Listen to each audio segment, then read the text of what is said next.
الحمد لله رب العالمين والصلاة والسلام على رسوله الكريم أما بعد فأعوذ بالله من الشيطان الرجيم بسم الله الرحمن الرحيم ومن يقتل في سبيل الله أموات بل احیاء ولکن لا تشعرون صدق اللہ العظیم۔ واجب الاحترام سامعین، السلام علیکم ورحمۃ اللہ وبرکاتہ۔ آیت کریمہ جو تلاوت کرنے کی سعادت حاصل ہوئی ہے، اس کا ترجمہ یوں ہے: جو اللہ تعالیٰ کی راہ میں مارے گئے اور انہیں تم مردہ مت کہو، بلکہ وہ زندہ ہیں لیکن تمہیں اس کا شعور نہیں ہے۔ اللہ کا قول سچا ہے جو بڑی ہی عظمت والا ہے۔ عزیزان گرامی قدر، السلام علیکم ورحمۃ اللہ وبرکاتہ۔ اس سے پہلے درس میں یہ بات ہوئی تھی، جو معیار زندگی اور موت کا ہمارے نزدیک رائج ہے وہ اللہ کے ہاں نہیں ہے۔ جب یہ بات سمجھ آ جائے تو انسان پھر جستجو میں لگا رہتا ہے وہ کیا ہے۔ اس آیت کے مطابق اللہ تعالیٰ نے فرمایا، جو میرے راستے میں میری خاطر شہید ہو گئے وہ زندہ ہیں، تم انہیں مردہ نہ کہو، تمہیں اس کا شعور نہیں ہے، زبان مت کھولو۔ ایک جگہ فرمایا، وَلَا تَحْسَبَنَّ الَّذِينَ قُتِلُوا فِي سَبِيلِ اللَّهِ أَمْوَاتًا عِندَ رَبِّهِمْ يُرْزَقُونَ۔ یہ گمان بھی نہ کرو، خیال بھی نہ کرو، کبھی ذہن میں یہ بات ہی نہ لو، وہم میں بھی، کہ جو اللہ کی راہ میں شہید ہو گئے وہ مردہ ہے، انہیں اللہ کی بارگاہ سے رزق دیا جاتا ہے۔ اس حوالے سے جو قرآن مجید میں آیت ہے،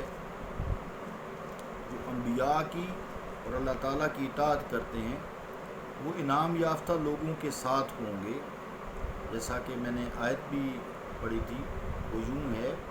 وَمَن يُطِعِ اللَّهَ وَالرَّسُولَ فَأُولَٰئِكَ مَعَ الَّذِينَ أَنْعَمَ اللَّهُ عَلَيْهِمْ۔ جو اللہ اور اس کے رسول کی اطاعت کرتا ہے تو پس وہ ان لوگوں کے ساتھ ہوں گے جن پر اللہ تعالیٰ نے انعام کیا ہے۔ انعام کن پہ کیا ہے؟ من النبیین والصدیقین والشہداء والصالحین وَأُولَٰئِكَ حَسُنَ عَلَيْكَ رَفِیقًا، یعنی انبیاء، صدیقین، شہداء، صالحین۔ فرمایا اور یہ تمہارے کتنے اچھے ساتھی ہیں۔ تو شہداء کا، جس کا آیت میں نے پہلے پڑھی ہے، وَلَا تَقُولُوا لِمَن يُقْتَلُ عَلَىٰ، اس میں شہداء کا اس ترتیب کے ساتھ تیسرا نمبر ہے۔ اس سے اوپر جو ڈگری ہے وہ صدیقین کی ہے، اور صدیقین بہت سارے ہیں، کیونکہ عربی کی جمع 3 سے شروع ہوتی ہے، 2 سے نہیں 3 سے۔ اس سے اوپر پیچھے انبیاء کا ذکر آغاز سے ہے، تو سب سے افضل انبیاء ہوئے، تو ان سے سب پہ تلک رسول فضلنا بعضهم علی بعض، یہ رسول ہیں، ان کو ایک دوسرے پہ فضیلت دی ہے درجات میں۔ صفت نبوت یا صفت رسالت میں تو ایک ہیں، لیکن فضیلت دی ہے اللہ تعالیٰ نے۔ آقا علیہ الصلوۃ والسلام کا رتبہ سب سے بڑا ہوا پھر انبیاء میں۔ تو شہید اگر تیسرے درجے میں زندہ ہے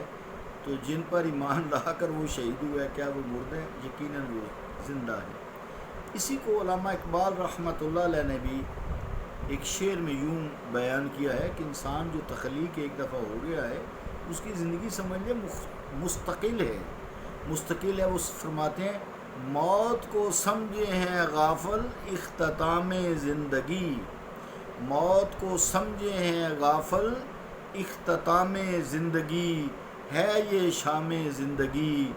صبح دوام زندگی۔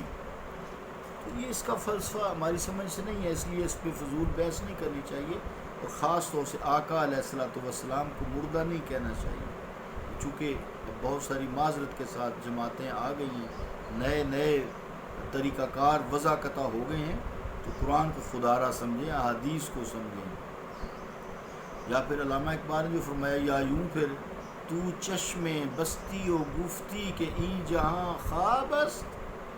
فارسی ہے، تو چشم بستی و گفتی کے ای جہاں خواب است، گشائے چشم کے این خواب خواب بیداری است۔ مختصر یہ کہ عالم برزخ یعنی آڑ والا، برزخ ہوتا آڑ جس کے ہمیں پیچھے کچھ پتہ نہ ہو، ولا تشعرون تمہیں شعور بھی نہ ہو، برزخ کی حیات ایسی ہے جس کا مفہوم ہمارے شعور و ادراک سے بالا تر ہے، مگر وہاں کی زندگی کے وجود کو ہمیں تسلیم ہی کرنا پڑے گا، اس کے علاوہ کوئی چارہ نہیں ہے، ورنہ بے شمار قرآن کریم کی آیات کا بھی انکار ہوگا، اور انکار پہ سوچ لیں آگے آپ، میں تو کچھ نہیں کہتا، خود اللہ نے فرمایا ہے، پھر اس کی جزا ہے، سزا ہے برزخی زندگی کی، پھر سوال جواب کا تعلق تو چونکہ حیات سے ہے، زندگی سے، جو قبر میں سوال جواب ہوں گے، احساس اور شعور کے ساتھ ہے، زندگی کے ساتھ ہے،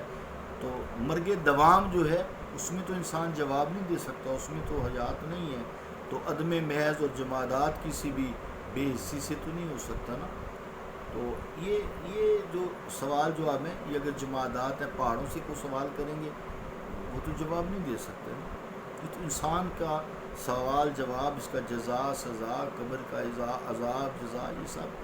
انعامات، یہ سب زندگی کے ساتھ تعلق رکھتے ہیں اور حس کے ساتھ تعلق رکھتے ہیں، سننے سے اور جواب دینے سے تعلق رکھتے ہیں، اور یقیناً آنکھیں بھی تو دیکھیں گی نا کہ مجھ سے کون منکر نکیر سوال جواب کر رہے ہیں۔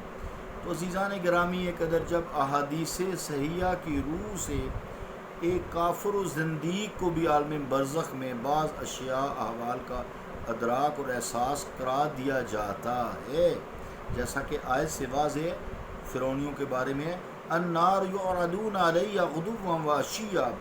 صبح و شام فرعونی آگ پر پیش کیے جاتے ہیں، یوم تقوم الساعۃ وادخلوا آل فرعون اشد العذاب، اور جس دن قیامت قائم ہوگی تو فرعونیوں کو، آل فرعون کو اس سے بھی سخت عذاب میں داخل کیا جائے گا۔ تو یہ زندگی تو کافر کو بھی دیتا ہے اللہ تعالیٰ، مرنے کے بعد حساب کتاب اس سے لیتا ہے، تو عالم برزخ میں بعض اشیاء احوال کا ادراک احساس کرا دیا جاتا ہے۔ پھر سوچئے ذرا، خود تھوڑا سا سوچئے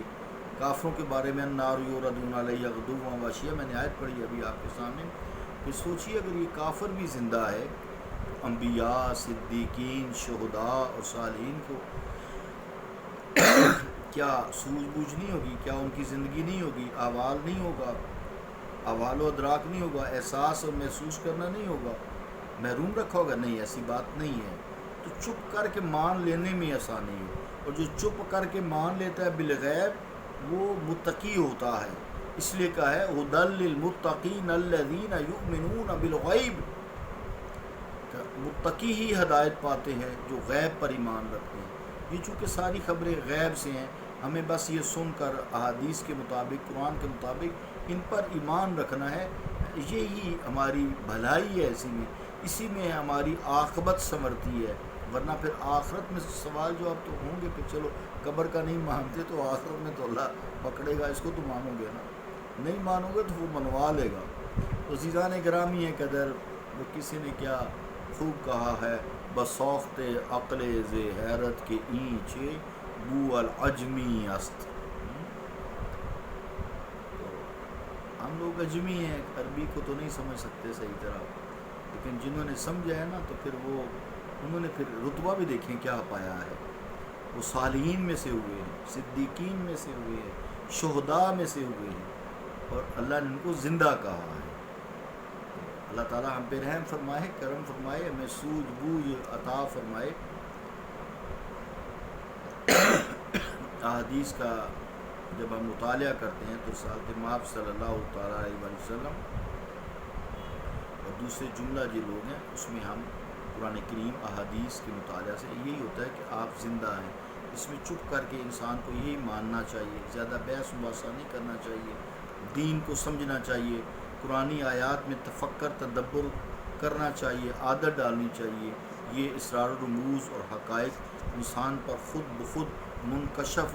ہوتے چلے جاتے ہیں، سب کچھ پڑھ سمجھ کر بھی ایک محض فرقہ پرستی، جماعت، تعصب، ہٹ درمی، اپنی انا کو قائم رکھنا، میں نہ مانوں، یہ رٹ لگائے رکھنا اور لگائے چلے جانا، اور متعدی بیماری کی طرح پھر آگے اپنی نسلوں میں بھی اس کو شفٹ کرنا اور لوگوں کو گھیر کر گمراہ کرنا، یہ کوئی عقل مندوں کا کام نہیں ہے، یہ کار خردمنداں کا شعبہ نہیں ہے۔